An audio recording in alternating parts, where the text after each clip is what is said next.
esse texto e por que essa mensagem que eu já prego, há 32 anos, ela é tão importante, significativa, para mim, na minha vida, e evidentemente a gente sempre quer compartilhar. De tempos em tempos eu mexo nesse assunto. A última vez já foi uns 5 anos atrás. Eu me sinto em dívida com Deus e com vocês, porque a ideia de pararmos para analisar as verdades que nós vamos avaliar nesse texto não é apenas para aprender algo novo, mas principalmente para que a gente possa conseguir entender onde estamos, para onde vamos.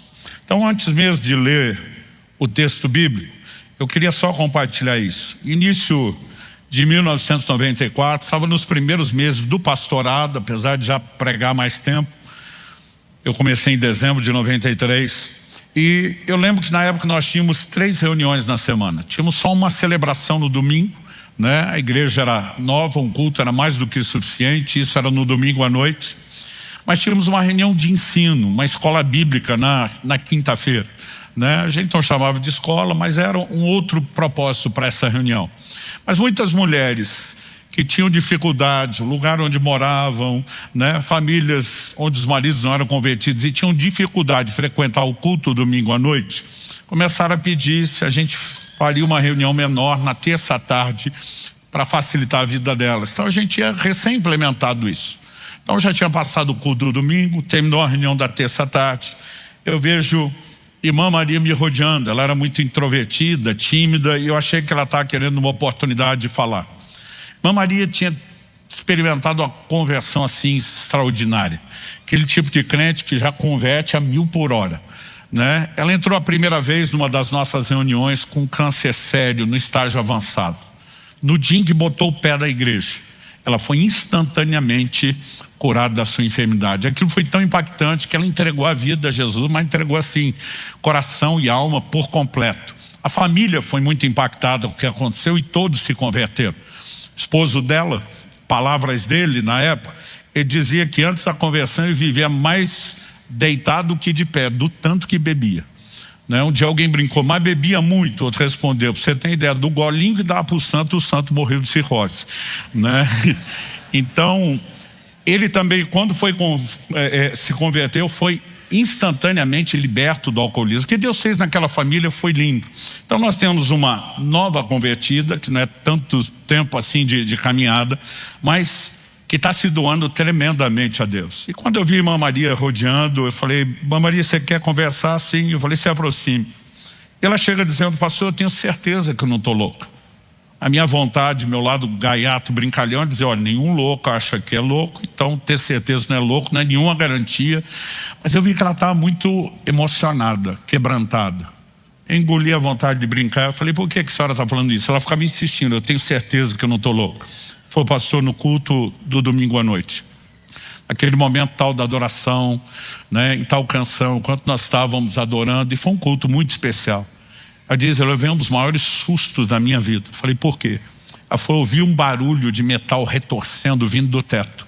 Ela falou, eu achei que o teto estava caindo. Nós tínhamos uma estrutura metálica do telhado, telhas de zinco, e não tinha nem forro, nada disso. Era tudo visível. Ela falou, eu olhei para cima assustado de onde vinha o barulho. Ela disse, quando eu olhei, o que eu vi me assustou mais do que o barulho que eu ouvi. Ela diz, o telhado da igreja estava se abrindo de fora a fora pela metade. Ela diz, metade do telhado enrolou para um lado, como quem abre uma lata de sardinha, metade enrolou para o outro. Eu estou assustado olhando o que é isso, o que está acontecendo. Ela diz, e os céus se rasgaram de fora a fora. Ela diz, eu vi o Senhor Jesus. Ela falou, o rosto dele brilhava mais do que umas 10.000 vezes o sol. Ele estava rodeado de anjos. Era uma cena assustadora. Ela diz, um dos seus braços estava estendido, a mão aberta. Ela diz, eu sabia que era ele, não pelo rosto, que eu não podia enxergar pelo brilho, mas pela mão. Ela diz, eu vi um buraco. Não era uma cicatriz. É como se a marca do cravo nunca tivesse fechado. Ela diz, mas o outro braço não estava aberto para fora da mesma maneira que o primeiro. A verdade estava estendido para frente, a mão fechada e um dos dedos em riste, apontando na direção da igreja. Ela diz, e ele fez uma pergunta barulhenta, a voz parecia um trovão. E a pergunta foi, tu me amas? Ela falou, pastor, aquela voz trovejou a segunda vez, tu me amas? Ela falou, olhar para o lado e dizer, ninguém está vendo isso? Ninguém está ouvindo isso? Ela falou, era tão real que eu não conseguia entender que aquilo era uma visão. Para mim era tudo literal. Ela diz, então a voz trovejou pela terceira vez, tu me amas? Ela diz, eu só entendi que era uma visão. Quando o céu se fechou, o telhado voltou ao normal. Ela diz, eu fiquei tão impactada. Ela diz, não que eu tenha ficado doente, mas meu corpo ficou tão debilitado com a intensidade da visão, que ela diz, eu cheguei em casa no domingo à noite e eu só levantei hoje, na terça-feira. Eu não saí da cama na segunda. Eu estou ouvindo a irmã Maria e perplexo eu pergunto, por que a senhora não falou nada do domingo à noite? Por que não compartilhou isso para a gente? Eu lembro da bobagem que eu falei para ela. Eu falei, pode ser que Deus esteja querendo falar alguma coisa. Se depois de tudo isso só pode ser que Ele queira, se imagina quando Ele quiser mesmo. O crente, quando não sabe o que fazer, tem uma resposta padrão. Eu falei, vamos orar. Eu não consigo te explicar o que aconteceu quando eu estou ouvindo a irmã Maria. Eu sei que ela não está brincando. Eu sei que ela de fato teve uma experiência, uma visão aberta do Senhor Jesus. Eu nunca tinha visto ninguém ter uma experiência como essa. Mas honestamente, eu sinto Deus me chacoalhando, mexendo com toda a minha estrutura. E hoje, mais de 30 anos, toda vez que eu vou contar a história, isso me emociona. Deus me pegou de jeito por dentro, mas tudo que eu disse para ela, vamos orar, porque eu não sabia o que fazer com aquilo. Mas eu de fato comecei a processar, digerir, orar. Passou a terça, a quarta, chegou a quinta-feira. Fui visitar uma família da igreja no horário nobre, que é o horário do almoço. Era solteiro na época, tinha que fazer o trabalho e garantir a sobrevivência. E quando sentei à mesa para comer, senti falta da filha mais nova do casal. A Tássia estava com 7 para 8 anos de idade. E eu perguntei, a Tássia não veio almoçar? A mãe falou, não vem, está no quarto. Falei, está doente? Não. Falei, está de castigo? A mãe falou, não, já rindo. Falei, o que houve? Ela falou assim, olha, teve um sonho essa noite. E tudo que essa menina consegue fazer desde que acordou pela manhã é chorar e orar. Ela não foi para a escola. Mas criança não ir para a escola a gente entende, gente. Mas não querer almoçar. Eu falei para a mãe, o que ela sonhou? A mãe falou, cada vez que ela fala, ela chora. Mas juntando os pedaços, foi mais ou menos assim. Nós estávamos num culto lá na comunidade. O louvor tinha terminado. O senhor subiu à plataforma para pregar. Quando o senhor subiu, o telhado da igreja abriu de fora a fora. Eu pensei, vai começar tudo de novo. Mas a visão não era a mesma. Ela diz, quando ela olha aquele telhado aberto, o Senhor Jesus vem descendo do céu e se põe em pé do seu lado na plataforma. Sorri para você de uma forma muito meiga, gentil e diz, Luciano, pode sentar, que quem vai pregar hoje sou eu. Eu brincando falei com a mãe, que ela está tão emocionada que eu não vou pregar. A mãe falou, não. O que emocionou ela foi outra coisa. Eu falei, o quê? Ela falou, os olhos do Senhor Jesus. Aquela mãe me dizia emocionada, pastor, isso não pode ser uma invenção da minha filha. Ela fica dizendo o tempo todo, mãe, nem no mundo inteiro existe tanto amor concentrado como eu vi naqueles olhos. E cada vez que ela lembra aquele olhar, ela chora. Algo me pegou por dentro ainda mais forte do que com a conversa da irmã Maria. E a minha oração é que algo parecido aconteça com você hoje. Você que está nesse auditório, você que nos acompanha pela transmissão, ou mesmo por uma gravação.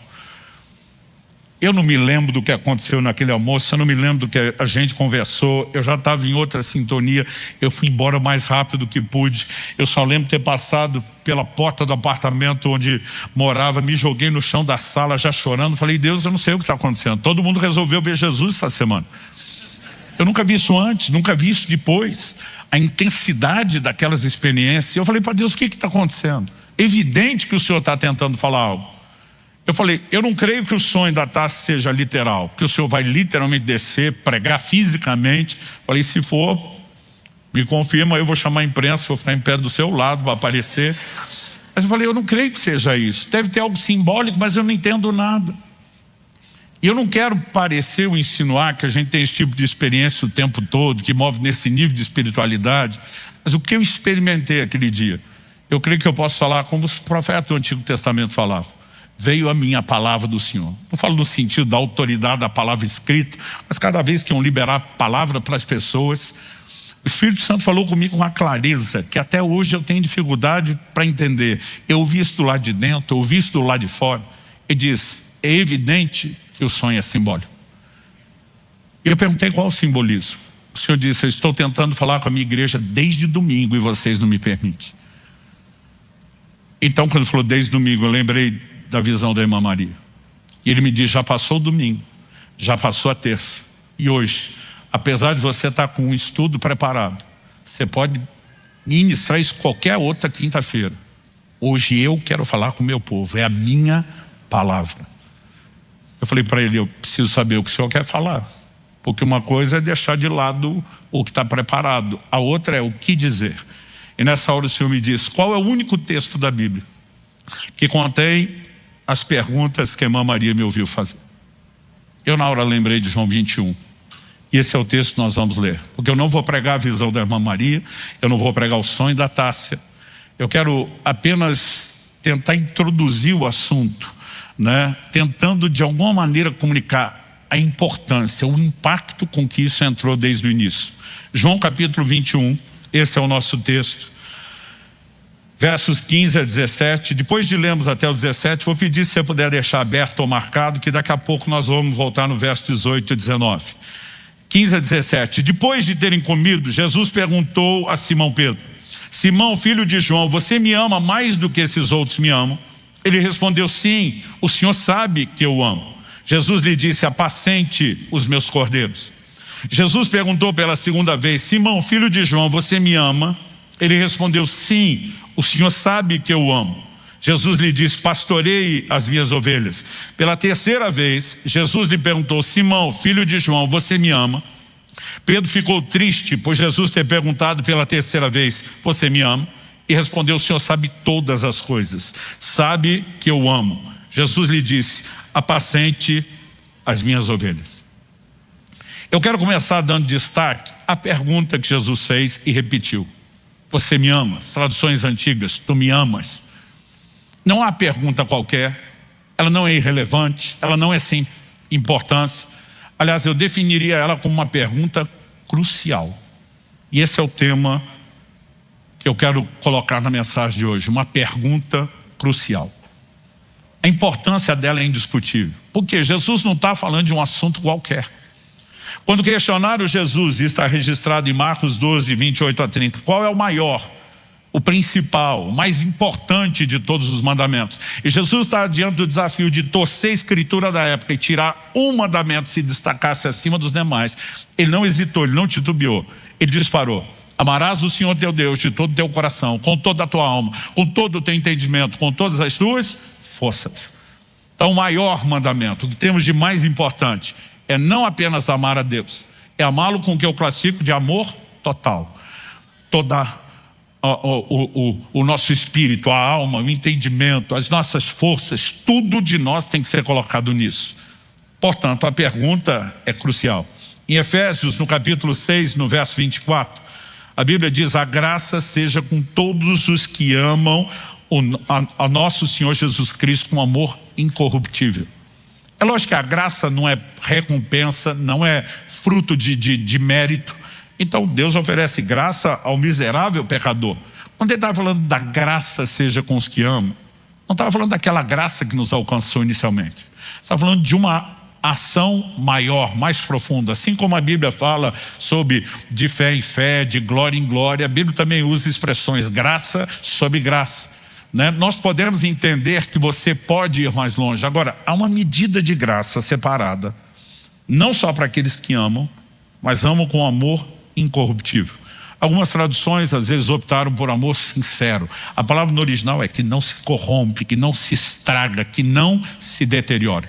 Pastor, o amor de alguém por Jesus pode sofrer perda e dano, prejuízo, diminuição? Evidente que sim. E Apocalipse 2, na carta à igreja de Éfeso, o Senhor falando com o anjo, mensageiro da igreja, diz: tenho porém contra ti, que abandonaste, a maioria das versões diz, perdeste o seu primeiro amor. Só que a Bíblia está dizendo que quem o conserva vai experimentar graça diferenciada. Agora, em contraponto, do outro lado, em 1 Coríntios 16, 22, o apóstolo Paulo diz: se alguém não ama o nosso Senhor, seja anátema. Ele está escrevendo à igreja, aos cristãos. Então ele está dizendo para a gente já convertido: se a sua relação com Cristo não é baseada em amor por Ele, você é um anátema. Anátema, na melhor das hipóteses, significa abominável. Na pior, maldito. Não é um elogio, não retrata algo bom. Ou seja, não existe possibilidade de pensarmos num relacionamento com o Senhor onde o amor por Ele esteja de fora. Portanto, a pergunta não é uma pergunta qualquer, é crucial. Mas o próximo questionamento é: qual o propósito da pergunta? Quando Jesus pergunta: Pedro, me ama, é só para ouvir sim ou não? E todo o contexto do texto nos mostra que não é isso que Jesus quer. Esse é o primeiro ponto que eu quero destacar aqui. Jesus, na verdade, quer levar Pedro ao que eu chamo de uma autoavaliação sincera. Qual o nível do amor dele para com Jesus, quanto ele ama. Porque, na verdade, eu e você precisamos perceber que Jesus não começou uma conversa. Jesus retomou uma conversa que foi interrompida antes. Quando? Na última ceia. Na última ceia, Jesus disse para os seus discípulos: um de vocês vai me trair. A maioria deles começa a perguntar um após o outro: porventura sou eu, porventura sou eu, sou eu. Por que cada um está perguntando sou eu? Cada um se vê, potencialmente falando, como um provável candidato a falhar e tropeçar. Ninguém está naquele nível de dizer eu me garanto. Agora, Pedro não fez essa pergunta: porventura sou eu. Pedro faz uma outra pergunta e não é para Jesus. A pergunta de Pedro é dirigida a João, que a Bíblia diz estava com a cabeça reclinada no peito de Jesus. Pedro olha para o João e diz: pergunta quem é. Esse pergunta quem é, para mim, além da curiosidade, externo o quê? Eu boto a mão no fogo por mim e por ti, João, por nenhum dos outros 10. Mas Pedro dava, em outras palavras, ao não perguntar porventura sou eu, dizendo eu me garanto. Como sabemos disso? João 13, 37 diz que Pedro disse para Jesus: por ti eu daria minha vida. Traduzindo, eu morreria por você. Então não tem chance de eu te trair. Se eu morreria por você, como é que eu vou chegar a esse ponto? Quando Pedro diz eu morreria por você, Nosso Senhor dá aquela encarada que eu, brincando, gosto de chamar de messiânica. E diz: Pedro, você morreria por mim? Claro, Senhor. Jesus diz: ainda essa noite, tipo, não vai nem demorar, antes que o galo cante, você vai me negar 3 vezes. O Pedro está lá: de modo nenhum, Senhor. Mas você conhece a história e sabe o que aconteceu. Agora Jesus ressuscitou. As 3 vezes que Pedro negou foi antes da sua morte, da crucificação. Jesus aparece e diz para Pedro: vamos retomar o assunto. Você me ama? Ah, pastor, não tem relação. Vou te provar que tem. Primeiro, cada pergunta é muito parecida às 3. Em essência, diria que é a mesma pergunta. Nos detalhes, não. A primeira pergunta tem um detalhe que nenhuma das outras tem. Jesus pergunta a Pedro: você me ama mais do que esses outros? Qual o propósito de perguntar se Pedro ama mais? Então o que está em questão na primeira pergunta não é ama, ama mais. E por que Jesus perguntaria isso? Porque lá atrás, enquanto todo mundo se via como potencial para errar e até trair Jesus, Pedro não. Essa turma aí pode falhar, eu estou em outro nível. Então basicamente Jesus está perguntando para ele: você ainda acha que é o cara?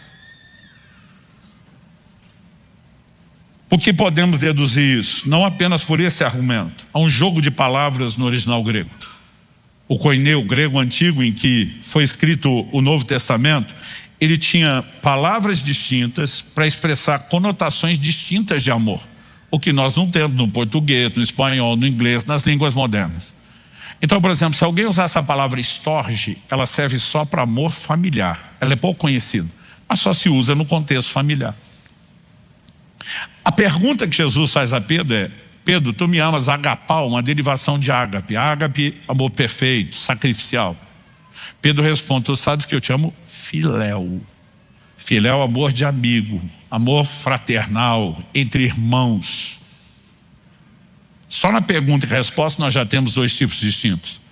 Nós podemos incluir o que não está no texto, que é a palavra eros. Eros significa amor, mas com uma conotação do quê? A intimidade física, o contato físico, a vida sexual de um casal. Então, evidentemente, que se o marido falasse para a mulher, benzinho, vão fazer amor, não é estorge, apesar de ser família. Ele estaria fazendo outra proposta. Cada uma tinha um significado. E eles usavam aquilo de acordo com o significado. Então, quando Jesus intencionalmente pergunta, Pedro, tu me amas agapau? Está falando do amor sacrificial. Isso remete à promessa de Pedro. Eu sou o cara, essa turma te trai, morre por você. E aí? Você é agapau mais do que eles? E quando Pedro responde, tu sabes que eu te amo, filéu? Em 94, quando Deus falou isso comigo, eu lembro que tinha acabado de sair o Novo Testamento, da Nova Versão Internacional. Não tínhamos ainda a Bíblia, né, toda, mas o Novo Testamento já estava pronto. E naquela primeira versão, a tradução era assim, Pedro, tu me amas, e a resposta de Pedro era, tu sabes que eu gosto de você. Imagina a moça perguntando para o rapaz, namorado ou noivo, benzinho, você me ama? Te considero muito, a resposta. Não é o que ela está perguntando, não é o que ela quer ouvir, nós sabemos a encrenca que esse cara se meteu. Quando Jesus pergunta a Pedro, você me ama? É como se ele estivesse dizendo, eu gosto muito de você. Para quem tem pelo menos minha idade, era mais ou menos isso. A frase, amar eu amo, mas não é aquela Brastemp. Não é isso tudo, não é aquelas coisas. Ou seja, Jesus não quer saber só se ama ou não ama. Ama o que você achava? E Pedro diz, não, eu estava enganado. Agora, o que acontece? Que na terceira pergunta, Pedro se entristeceu. Jesus não mudou a pergunta. Pelo menos não nos parece. Mas na primeira e na segunda é, você me ama agapau? Pedro responde, filéu.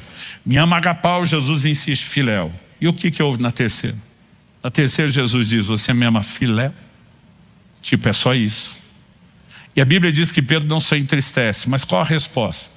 Nas duas primeiras ele diz, o Senhor sabe que eu te amo. Agora é, o Senhor sabe todas as coisas. O que está por trás disso? Quando eu achava que era o cara, o Senhor já sabia que eu não era. Não adianta eu maquiar, não adianta eu florir, não adianta eu exagerar, aumentar. Amar eu amo, mas não é tudo que eu achava.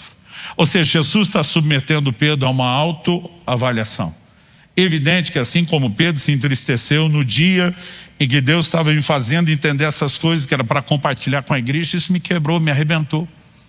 Porque Deus virou minha vida ao avesso. É difícil explicar o que acontece quando você recebe luz, uma visitação de Deus. Mas eu enxerguei algo muito parecido na minha vida. Gente, eu não acho que quando Pedro falou, eu morreria por ti, ele está mentindo. Quem é doido de mentir para Deus? Mas ele estava mentindo para si mesmo, ele estava equivocado, se enganando. É por isso que a Escritura diz repetidas vezes sobre enganarmos-nos a nós mesmos. A gente não vai enganar Deus, mas às vezes a gente está se enganando. E eu lembrei de quando eu era adolescente, lá pelos meus 15, 16 anos de idade, recém cheio do Espírito Santo, aquele fervor, buscando a Deus todo o coração. O pastor terminou de pregar, nem fez apelo, eu fui à frente oferecido. Dobrei meu joelho no altar, falei para Deus, estou consagrando minha vida para ser um mártir da causa do Evangelho. Me ofereço para morrer pela sua causa, Jesus. Ninguém vai falar isso para Deus tentando enganá-lo. Eu acreditava que eu amava a ponto de morrer. E nesse dia Deus começou a me mostrar toda a fragilidade do meu amor que eu não enxergava. Aquilo me arrebentou. Eu chorei que nem criança. É aquele momento que cada um de nós já passou, que tem vontade de dizer para Deus, eu nem sou crente, eu sou uma fraude. Eu estava acabado. E eu pensei, no primeiro tópico da mensagem já me nocauteou, o que é que vem depois? A segunda coisa que ele fez entender teve o efeito inverso, me levantou. Mais do que aquilo que eu estava antes de ter sido derrubado. Porque na verdade, Jesus não quer que Pedro descubra que não ama o que achava, para desfazer de Pedro, ou para que ele desanimasse ou desistisse. Mas ele quer mostrar, se você ainda não está onde deveria estar, mira o lugar que você tem que alcançar e saiba que você pode chegar lá. Se o primeiro tópico da mensagem é a necessidade da autoavaliação sincera, o segundo é um princípio espiritual. O amor, mesmo por Jesus, por Deus, pode crescer. Como presumimos que Jesus está trazendo esse assunto para a conversa. Quando Jesus pergunta, você me ama mais do que os outros? Isso está baseado no quê? Na declaração de Pedro, eu vou morrer pelo Senhor. Não morreu. Aliás, quando Jesus foi preso, nós podemos até dar um desconto para Pedro e dizer, ele tentou. Puxa a espada, corta um pedaço da orelha de Malco, o servo do sumo sacerdote. Jesus repreende Pedro, manda ele guardar a espada e ainda cura a orelha do cara. A hora que Pedro percebe que Jesus não quer ser defendido, basicamente ele está pedindo para ser preso, com a possibilidade gigantesca de uma consequente execução, o Pedro raciocina rapidinho, se o senhor mesmo quer ser preso até morto, Deus te abençoe. A Bíblia diz, cumpriu-se a escritura, ferirei o pastor e o rebanho se dispersará. Não sobrou um. Agora eles não fugiram do medo da possibilidade de ser presos. Nós sabemos que tentaram prender todos, porque o Evangelho de Marcos fala de um jovem que estava enrolado num lençol. Os comentaristas ficam especulando se o chamando de jovem não discípulo, se não foi o próprio Marcos que vivenciou isso. Nós não sabemos. Mas Marcos é o único que fala. E quando os guardas tentaram prendê-lo, ele larga o lençol da mão dos guardas e foge nu. Então todos teriam sido presos se não tivessem fugido. Pedro e João vão seguindo Jesus de longe. O que é esse de longe? Distância, segurança. Tentar pegar nós, corremos de novo. Se não, a gente vai acompanhando de longe para ver no que dá. Mas, ou seja, o cara que prometeu morrer, fugiu de morrer. Mas não só isso. Quando Pedro e João chegam no Sinédrio, onde Jesus seria inicialmente julgado, a Bíblia diz que a moça, a serva que estava na porta, reconheceu João. Porque a Bíblia diz que ele era conhecido do sumo sacerdote. A tradição diz que ele fornecia peixe lá. Não sabemos, né, se isso é preciso, não é informação bíblica, é a tradição cristã que diz. Mas a Bíblia diz que reconheceu. Aí ela olha para o Pedro e diz, você também é discípulo? A pergunta também é, eu sei que você quer. Pedro diz, eu não. Ele vai negar a primeira, ele vai negar a segunda, ele vai negar a terceira. E quando o galo canta, a Bíblia diz que Pedro caiu em si, caindo em si, chorou amargamente. Aqui o Pedro se sente excluído da seleção, cortado do time, fora. Como podemos presumir isso? Não só pelo choro. Primeiro, nesse dia que Jesus aparece fazer as perguntas, Pedro tinha voltado a pescar, coisa que tinha deixado antes para ser discípulo de Jesus. Mas isso sozinho não é argumento suficiente. Mas o Evangelho de Marcos nos diz no capítulo 16, no verso 7, que o anjo que aparece às mulheres no túmulo vazio para dar notícia da ressurreição, também diz para elas, ide e dizei aos discípulos e a Pedro que o Senhor vai adiante deles para a Galileia. Pedro é o único mencionado por nome, não porque fosse melhor do que os outros, mas provavelmente era o único que àquela altura, depois de negar Jesus daquela forma, não se considerava mais discípulo. Pedro deve ter entrado numa espiral emocional para ter chorado amargamente de uma descida terrível de culpa, de condenação. Mas agora Jesus vai dar a ele uma boa notícia. Pode não te parecer boa notícia a princípio, mas eu vou te provar que é. É agora que nós vamos para aqueles versos 18 e 19 que nós ficamos de ler depois. Na sequência das perguntas de Jesus, ele emenda o 18 e 19 diz para Pedro, em verdade lhe digo, que quando era mais moço, você se cingia, andava por onde queria, mas quando você for velho, estenderás as mãos, outro cingirá, a palavra cingir é vestir, e o levará para onde você não quer ir. Gente, durante anos eu não entendia esse versículo. E todas minhas bíblias de estudo, na época a gente não tinha anotação digital, tudo era feito à mão, a caneta, eu tinha um ponto de interrogação, tipo, que mistério é esse? Mas a resposta que eu demorei para perceber estava literalmente debaixo do nariz, no próximo versículo 19. Jesus disse isso para significar com que tipo de morte Pedro havia de glorificar a Deus. E depois de falar assim, Jesus acrescentou, siga-me. O elemento restauração, não desistir de você, é incrível aqui. Porque siga-me foi as primeiras palavras que Pedro ouviu da boca de Jesus quando largou tudo para ser discípulo. E agora, porque não se considera mais discípulo, Jesus está dizendo, eu voltei lá no ponto, eu estou te recrutando de novo. Eu não desisti de você. Pastor, mas qual a boa notícia? Ele falou, Pedro, quando você era mais novo, isso não é só idade cronológica, fala de maturidade, você se governava, se mandava, andava no próprio nariz, ia onde queria, se vestia, estava no controle. Quando você for mais velho, não é agora, mas também não é só idade cronológica, é amadurecimento. Você vai perder o controle. você vai aprender o que significa ser conduzido pelo seu mestre. Ele diz, e você vai estender as mãos. Olhe para cá um instante. O que significa estender as mãos? Se o verso 19 diz, Jesus falou isso para significar o tipo de morte que Pedro ia ver morrer. Jesus está dizendo, lembra a promessa que você me fez de morrer por mim? Que você descobriu que não estava pronto? Que agora quando você avalia, você diz, amar eu amo, não é agapau, porque eu não estava pronto para morrer. Jesus está dizendo, Pedro, quando eu olho para você, eu não estou mirando o tropeço do seu passado, nem a limitação do seu presente. Eu estou vislumbrando o seu crescimento futuro. Você vai chegar lá. Chegará o dia em que você estará pronto para morrer. E diz a tradição cristã que Pedro não apenas foi crucificado, uma das mortes mais comuns praticadas com meio de execução pelo Império Romano. Quando era criança, achava que só Jesus e os 2 ladrões da cruz é que foram crucificados e ninguém mais na vida. Demorou para eu descobrir que milhares foram. Mas a tradição cristã, tradição é aquela história oral, transmitida de maneira verbal nas primeiras gerações, que ainda nos primeiros séculos passou depois a ser registrado. Não tem para nós o peso de autoridade da Bíblia, não é o que você pode dizer, é indefensável, né? Porque depois de séculos de conversa a gente pode ter alterações, mas são consideradas probabilidades históricas. Pedro não apenas teria sido morto, crucificado, foi executado pelo Império Romano, mas quando chegou o momento de morrer, Pedro teria dito, eu não sou digno de morrer com meu Senhor. E pediu que o crucificassem de cabeça para baixo. Aquele cara que um dia fugiu e falou, morro não. Terminaria sua vida como? Eu aceito com honra, mas não sou digno nem de morrer como ele. Piora meu sofrimento, mas me crucifique de cabeça para baixo. Jesus vislumbrou isso muito tempo antes. Ah, pastor, mas está falando que vai morrer, é notícia boa? Não a morte em si, o que está por trás. Pedro, você achava que amava a ponto de morrer, descobriu que não. Eu olho para você e vejo que você vai chegar lá. É assim que Deus olha para mim e para você. Ele não está vislumbrando ou focando o tropeço do passado, nem a limitação do presente. Ele está de olho no nosso crescimento futuro. E Deus acredita em você mais do que sua mãe. Porque mãe é mãe, fala sério. Tem para ninguém.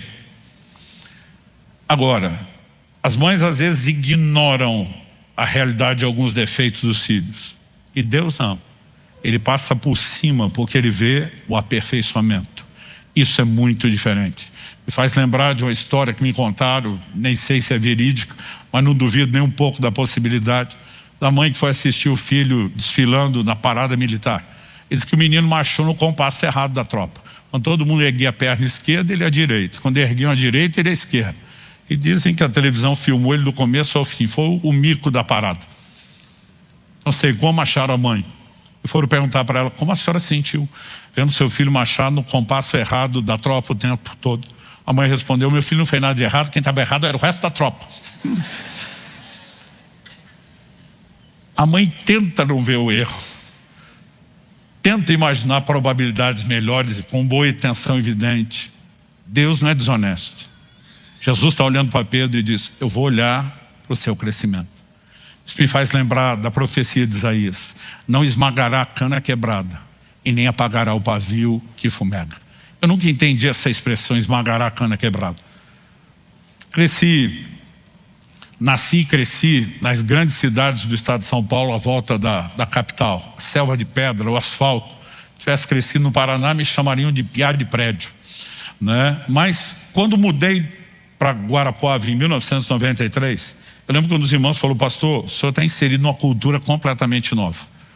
Eu queria te ajudar a entender a dinâmica, como funciona a cidade, nossa economia. Ele era um fazendeiro e falou assim, a hora que o senhor tiver um sábado livre, eu queria fazer um tour com o senhor. Queria te mostrar os campos de plantio, como nós trabalhamos, o que é plantação, colheita, como funciona, né, o grande fluxo da nossa economia. Vai ser uma experiência, uma imersão cultural legal. Então logo eu pude marquei isso com ele. E ele falou, olha, o trigo está numa altura bonita de ver, não vai ser só chatice para o senhor se atualizar, eu acho que vai ser interessante. E aí, Chegamos nos campos de plantio, fiquei impressionado com o tempo que levou da cidade para lá, não imaginava essas distâncias, e fiquei impressionado com o tamanho desses campos, que eu não fazia ideia. Nós andamos pelo menos meia hora naquela plantação de trigo, e ele parando, colhendo amostra, fazendo o trabalho dele, me explicando. Quanto mais ele anda, mais agoniado eu fico, porque onde a caminhonete está passando, o trigo está sendo atropelado atrás, e fica 2 rascos, aquele trigo no chão, com a caminhonete passando por cima. Aquele negócio vai me incomodando. Quando chega perto de uma meia hora, eu falei, todo dia você faz isso? Ele falou, a exceção do domingo, todo dia. Eu falei, mas meia hora como hoje? Ele falou, não, hoje eu estou encurtando. Eu chego a fazer isso por até 3 horas. A hora que ele falou isso, eu transbordei minha ignorância. Falei, daqui a pouco não tem mais trigo com você atropelando tudo. Ele começou a rir, mas riu assim com gosto. Ele parou a caminhonete e falou, pastor, desce. Eu falei, desço não, você me pegou na cidade. Ele falou, vamos descer nós dois. Eu falei, você primeiro. A hora que ele desceu, eu acompanhei. Ele falou, vem aqui. Aí ele me colocou atrás da caminhonete, mostrou aqueles 2 trilhos do trigo atropelado no chão. O resto estava tudo alto. Onde a roda não tinha passado, inclusive já tinha voltado para a altura normal. Ele falou, o senhor acha que isso não levanta? Eu falei, acho, eu tenho certeza. A caminhonete deve pesar pelo menos as 2 toneladas. Como é que esse trigo vai levantar? Ele falou, pastor, levanta. Eu olhei para ele e falei, impossível. Ele falou, não é não. Ele falou, olha para trás do senhor. Mantém a altura dos seus olhos na altura do trigo, bem parelho. Nessa direção que eu estou apontando. O que o senhor está vendo de diferente? Porque é tudo igual, tudo a mesma altura. Eu falei, tem 2 trilhos, onde o trigo está mais ou menos 1 palmo abaixo do resto. Ele falou, olha a largura do trilho e a distância entre os 2 trilhos. Eu olhava aquilo, comparava de novo da caminhonete, olhava aquilo. Eu falei, você não está dizendo que passou ali e ergueu? Ele falou, faz 2 semanas. Minha cabeça queria explodir, eu dizia, impossível. Ele falou, pastor, olha para cá, aqui o senhor não precisa nem abaixar. Olha nessa direção. Enxergou os 2 trilhos, estava fácil de ver, porque estavam mais de 2 palmos inteiros abaixo. Eu falei, quanto tempo você passou ali? Mais ou menos 1 semana.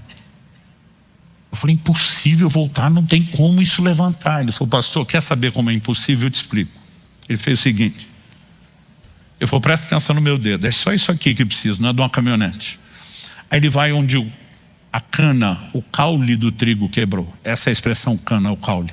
Ele falou, se o senhor pegar aqui na cana, onde ela quebrou, e esmagar, não levanta mais. Ele fez isso com um, falou, pronto, esse aqui nunca mais ergue. O resto vai regenerar todo. Ele falou, é lógico, trigo maduro é outra conversa. Verde como está. Na hora que ele falou isso, eu lembrei do texto de Isaías. Não esmagará a cana quebrada. Não importa o que foi que atropelou a mim ou a você no meio do processo, ele não vai roubar de nós a esperança de nos reerguermos. E ele está dizendo, Pedro, eu sei que você tropeçou, eu sei que você ainda está limitado. Eu não quero que você entenda isso para desanimar, eu quero que você entenda isso para projetar. Se é possível crescer, e até você sabe que eu estou dizendo que vai chegar lá, bora fazer esse amor crescer. E se o primeiro entendimento da autoavaliação me arrebentou, o segundo me levantou.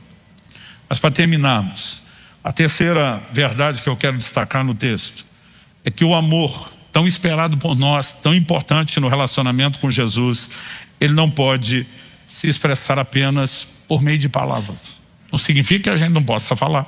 Tanto que Jesus está perguntando, Pedro está respondendo. Mas a cada resposta de Pedro, o Senhor sabe que eu te amo. O que é que Jesus diz na sequência? Apacenta as minhas ovelhas. Em outras palavras, Pedro, se você me ama, vamos tirar isso só do terreno da conversa, da falação, e vamos para o terreno das ações, da prática. Eu espero que você demonstre esse amor com certas atitudes e não apenas com a fala. 1 de João 3,18 diz, amados, amemos não de boca nem de língua, mas de fato e de verdade. Não quer dizer que quem ama não possa dizer, mas só falar. E nossas ações não fazerem coro com aquilo que nós falamos, se faz a declaração, palavras vazias. E naquele dia o Senhor me fez entender com clareza que quem ama não só expressa isso em ações, mas Jesus direciona um tipo de ação específico, apacenta minhas ovelhas. Quem ama Jesus, trabalha para Jesus. Ah, pastor, então Jesus está querendo recrutar mão de obra? Não. Ele está dizendo para Pedro, se você me ama, eu deixo você apacentar minhas ovelhas. Mas o que Deus nos revela lá no Apocalipse, na carta ao anjo da igreja de Éfeso, o Senhor diz, conheço tuas obras, teu labor, tua perseverança. Não faltava produtividade. O Senhor diz, mas tenho contra ti, que você abandonou, perdeu o seu primeiro amor. O Senhor diz, lembra de onde você caiu, ele chama de uma queda. Arrependa-se, vai chamar de arrependimento é pecado. Um dia um irmão falou para mim, pastor, ora por mim. Falei, pelo que você quer que eu ore? Eu estou em crise. Falei, qual a crise? Perdi o primeiro amor. Falei, não, você não está em crise, você está em pecado. Se amar a Deus é o maior mandamento, você comprometeu o primeiro, filho, como é que você vai chamar isso de crise? Mas aí voltando para o texto, o que é que o Senhor diz? Lembra de onde caíste, arrepende e volta à prática das primeiras obras. O Senhor diz, se não, eu tiro de você o seu candeeiro. O que significa tirar o candeeiro? Em Apocalipse 1, João tem uma visão, 7 candeeiros de ouro, 7 estrelas. O anjo explica. Os candeeiros são as 7 igrejas da Ásia. As 7 estrelas são os anjos, os mensageiros, os líderes da igreja. Então agora ele está mandando uma mensagem de Jesus ao anjo de um dos candelabros, de uma das igrejas. Se você não arrepender, eu pego de volta a igreja que eu te confiei. O que Jesus está dizendo? Sua produtividade está alta, mas eu não quero o trabalho pelo trabalho. Ou seu trabalho é uma expressão de amor por mim, ou se você não me ama, cai fora do trabalho. Ou seja, Jesus não está atrás de mão de obra. Ele está dizendo, se você me der serviço sem amor, eu não estou interessado. Mas não tem jeito de você dar amor e não oferecer serviço. Quem está entendendo? Naquele dia Deus me fez compreender algo. Quem ama, trabalha. E nós precisamos entender que hoje Deus está nos fazendo a mesma pergunta que fez para Pedro. Você me ama? Não para você responder sim ou não. Para te levar a um lugar de avaliação onde você está. Se o maior mandamento é não só amar, mas amor total, onde que nós estamos? Qual o nível de resposta? E a ideia dele de nos levar a perceber que não estamos onde deveríamos também não é para desanimar ou fazer desistir. É para mirar. Então eu tenho que cooperar com Deus chegar lá. Ele acredita em mim, ele enxerga meu potencial, ele me oferece recursos, ele faz de tudo para me empurrar. Eu só não preciso atrapalhar. Eu preciso cooperar com Deus e fazer meu amor crescer. Agora, se você quer saber um termômetro para o primeiro tópico da avaliação, basta saber se você se perguntar se você está trabalhando e com qual motivação. Se você quer um termômetro para o segundo, para saber se o amor está crescendo, nós também podemos colocar isso como análise. Deixa eu explicar isso de uma outra forma. Eu fico imaginando se alguém chegasse para mim e falasse assim, pastor, te amo, te respeito, te considero muito. Mas assim, estou me lixando para a sua família. Qual seria o meu sentimento de ouvir isso? Aliás, sempre brinco com as pessoas. Quer conhecer a simpatia de alguém, trate bem a família. Quer conhecer a antipatia ou o lado não tratado da alma, maltrate a família. Da mesma forma, Jesus está dizendo, se você me ama, Pedro, eu preciso ser meus filhos. Se você me ama, ama aqueles que eu amo. Se você se importa comigo, importe-se com aqueles com os quais eu também me importo. Ele está dizendo, direcione o seu amor com esse tipo de ações. Quem está entendendo? Qualquer motivação para o trabalho, gente, ela vai sucumbir com o tempo. Qualquer motivação. Porque tudo que é novidade gera empolgação, em algum momento não gera mais. Nós podemos falar de qualquer coisa. Relacionamento. A empolgação do casal do namorado, de boi noivo, recém-casado, é diferente daquele que tem 10, 15, 20, 30 anos de rotina. E não precisa ser relacionamento, qualquer coisa. O pessoal que tem abraçado os jejuns prolongados aí, o parcial, gente faz Daniel e sai traumatizado com legumes. Um amigo faz um dos melhores misushiros, caldo salgado que eu já tomei na vida. Ele fez 21 dias tomando misusshiro. Faz 2 anos que ele não pode ver misusshiro na frente. Ah, pastor, eu amo picanha. Passa 1 ano comendo picanha. Olha, você nem aguenta comer picanha 1 ano. Mesmo se fosse possível. Então a pergunta é, o que é que vai manter eu e você motivado trabalhando? Tem gente que trabalha por causa do reconhecimento, mas para de reconhecer, ele para de trabalhar. E não estou dizendo que reconhecer é errado. Se o próprio Deus reconhece, dá galardão e recompensa, a gente também deveria. Mas quem faz só pelo reconhecimento, a hora que não tiver reconhecimento, para. Quem faz pela novidade, daqui a pouco não é novidade. Eu vejo gente empolgada quando uma igreja, um trabalho está começando, né? E depois que a igreja crescer, Nós vamos ter a mesma empolgação? Depois que não é novidade, não é começo. Eu descobri com o tempo que só tem uma motivação que se sustenta. É se nós fazemos ou não por amor. Então o amor não é só o que nós precisamos para trabalhar. É aquilo que nós temos que preservar para continuar trabalhando. Se nós queremos ser o povo que Deus espera de nós, que o ame de todo o coração, Ele está dizendo que você temos que expressar isso como? Trabalhando. E não é qualquer trabalho. Ele está dizendo, cuida do meu rebanho. Toda a nossa dedicação em cuidar de almas, né? Seja ganhá-las, trazê-las para Jesus, ajudar no discipulado, no cuidado, né? Desde o básico, expressão de amor por Ele. Então, se vamos entrar nessa nova dimensão, dizer o amor vai crescer, nós vamos realmente avançar determinado, nós vamos ter que arregaçar as mangas, botar a mão na massa. E não dá para viver no modo da vagabundagem espiritual. Quando falando de serviço, quem está entendendo? Eu sou parte de uma geração, gente, que vive outra realidade. Eram igrejas pequenas, a gente não tinha força de trabalho, né? O evangelho não tinha alcançado a proporção que alcançou. Gente, quando a gente falava domingo, era o dia da canseira. Primeiro começava com a escola bíblica dominical antes do culto. Depois emendava o culto, mas o culto de manhã era para crente. Tinha o culto da noite, que a mensagem era evangelista. Mas os crentes tinham que voltar, mesmo que não levasse visitante. E quem não voltasse não era crente. Aí você pensa, tem uma folga à tarde. Não, vai para evangelismo, vai para visita, trabalhar livre, né? Era um monte de coisa. Domingo era o dia da canseira. Mas eu sou parte de uma geração que era a geração Marta. Trabalhava demais a ponto até de não ter tempo para estar aos pés do Senhor. Mas nós saímos de um extremo e fomos para outro. O que é outro? A geração Maria, que nunca quer levantar dos pés do Senhor. O que nós precisamos entender é que a Bíblia apresenta os dois lados. Quando Pedro e os outros dois discípulos estão com Jesus no Monte da Transfiguração, qual a fala de Pedro? Senhor, vamos fazer aqui 3 cabanas. Uma para o Senhor, para Moisés, para Elias, nós ficamos no relento, vamos morar aqui. Não vamos mais embora daqui, isso aqui está glorioso. Primeiro o Senhor diz, esse é meu filho amado, ele é o vítima. Cala a boca, Pedro. Não é você que fala aqui, você ouve. O que Jesus diz? Vamos descer, não vamos ficar. Não quer dizer que não é bom estar lá, mas quando eles descem, tem um pai com um filho endemoniado precisando de ajuda, tem uma multidão necessitada. Não é nem só um, nem só outro. E nós precisamos entender que tudo que nós recebemos quando estamos aos pés do Senhor, quando nós estamos no monte da glória, tem um lugar para ser descarregado. É tocando as vidas necessitadas. E Deus está nos chamando a ter um olhar diferenciado de atenção para isso. Quem está entendendo, diga amém. Quando meu filho estava para completar 18 anos de idade, ele já tinha terminado o ensino médio. Ele tinha ganhado uma bolsa de estudos numa faculdade cristã nos Estados Unidos, mas ele só podia matricular depois de 18 anos. A questão é, ele se formou em dezembro e até final de maio ele não tinha os 18 anos. Então, o primeiro semestre ele não podia ir para lá. Ele só iria entrar no segundo semestre. Eu falei, filho, vou aproveitar esse seu semestre sem aula e você vai viajar comigo. Eu tenho a impressão que depois de estudar, você não volta mais para casa, você vai seguir sua vida.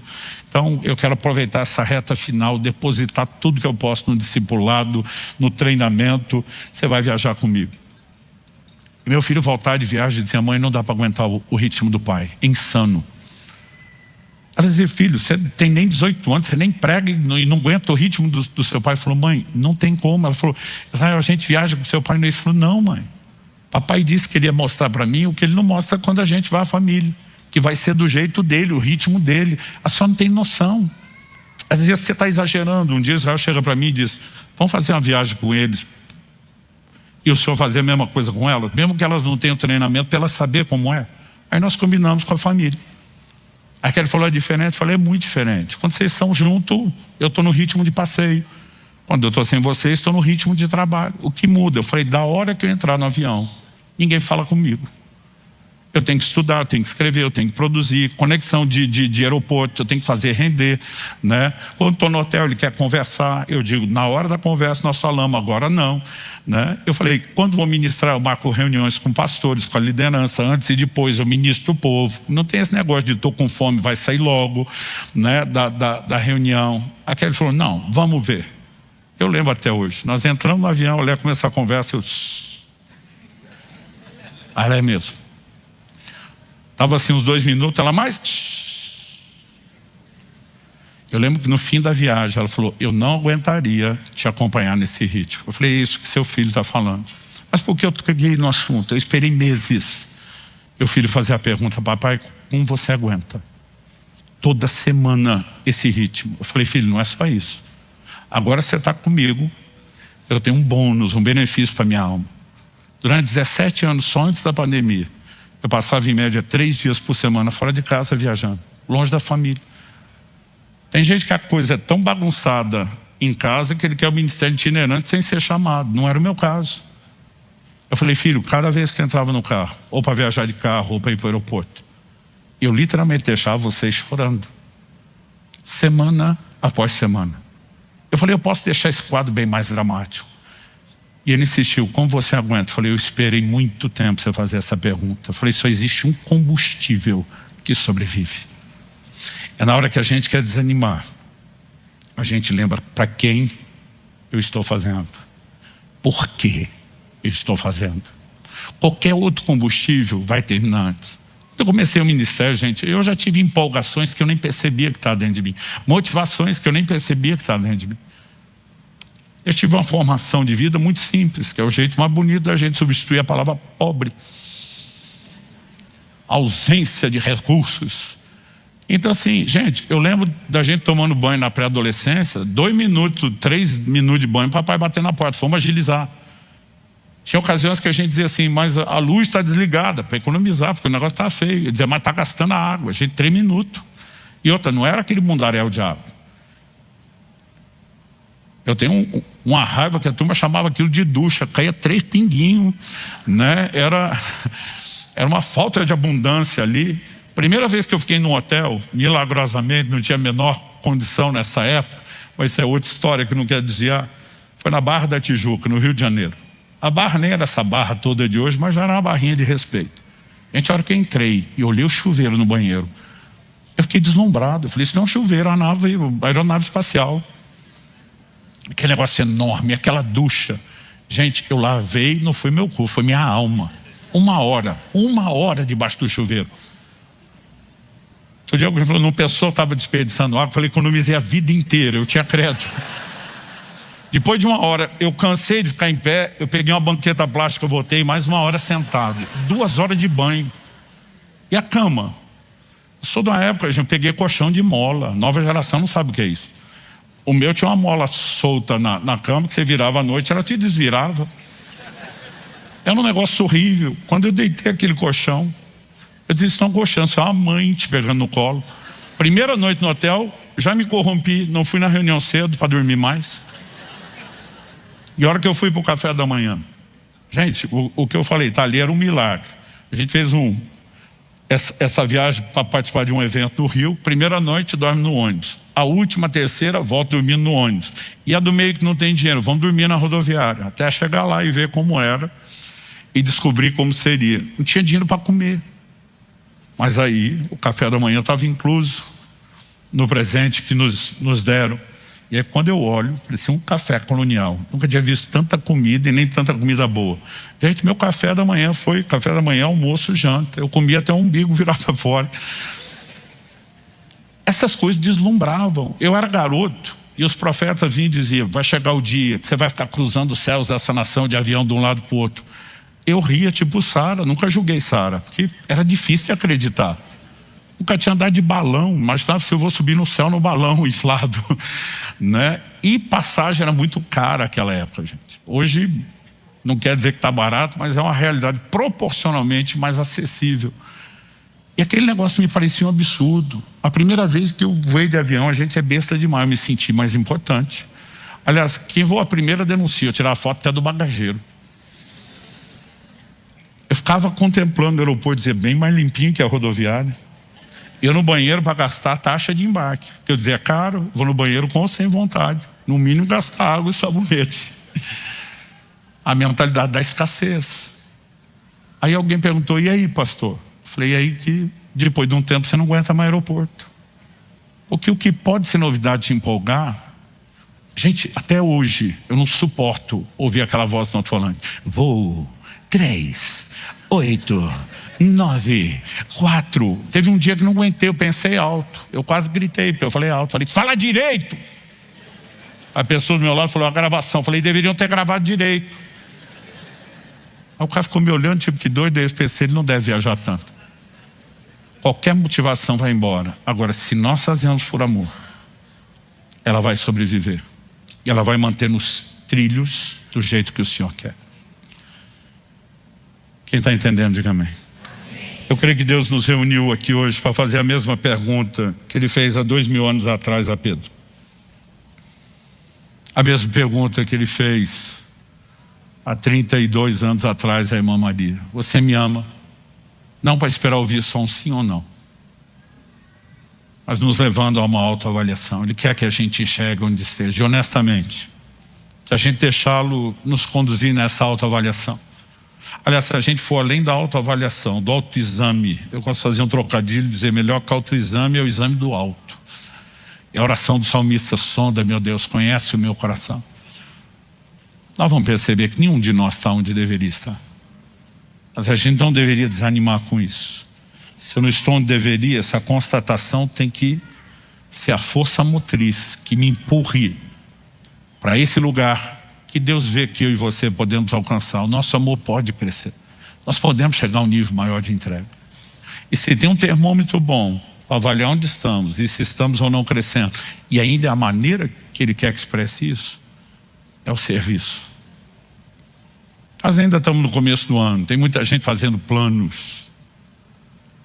Na sua agenda, amar o Senhor e expressar isso por meio de serviço, você vai ter que encontrar um lugar de importância. Feche seus olhos por um instante.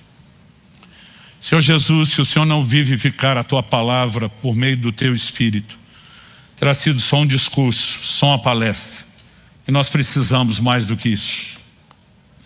Eu oro por cada um dos meus irmãos aqui presentes e dos que nos acompanham. Não nos deixe apenas processar e digerir informação. Que a Tua palavra fale e cale nos nossos corações.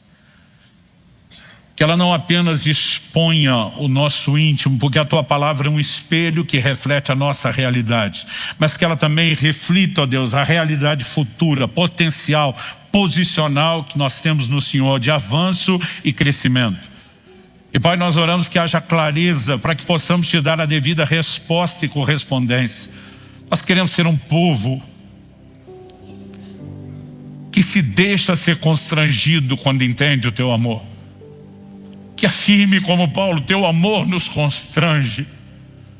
E lá em 2 Coríntios 5,4, ele não apenas diz Teu amor nos constrange, mas ele diz, julgando nós isso, se um morreu por todos, logo todos morreram. Se Ele deu sua vida por nós, nós também daremos por Ele. Nós queremos entrar num nível de correspondência maior para contigo e fazê-lo não apenas com palavras, mas de uma maneira muito específica, amando os que o Senhor ama, importando-nos com aqueles com os quais o Senhor se importa. E nós oramos que nesta manhã o Senhor nos ajude a entender onde estamos, não para que haja abatimento ou desânimo, mas para que possa haver, ó Deus, uma decisão de avançar. Que o Senhor nos ajude a cooperar contigo e com todos os Teus recursos e a Sua própria torcida em nosso favor, de que o nosso amor pode crescer. Mas que tudo isso tenha um claro efeito de não ser apenas verbalizado, que nossas ações façam coro, que o Senhor encontre em nós um povo disposto a Te servir, a promover o avanço do reino de Deus. Sopra sobre nós nesta manhã. Toca-nos pelo poder do Teu Espírito. Desperta algo dentro de nós que sozinhos não poderíamos fazer. Mas que ao fazê-lo o Senhor também encontre em nós a correspondência. Eu abençoo cada um dos meus irmãos e irmãs. Nós suplicamos a Tua graça, o Teu favor, a ação do Teu Espírito. E porque temos certeza de que aquilo que o Senhor começa aqui agora não vai terminar no final dessa reunião.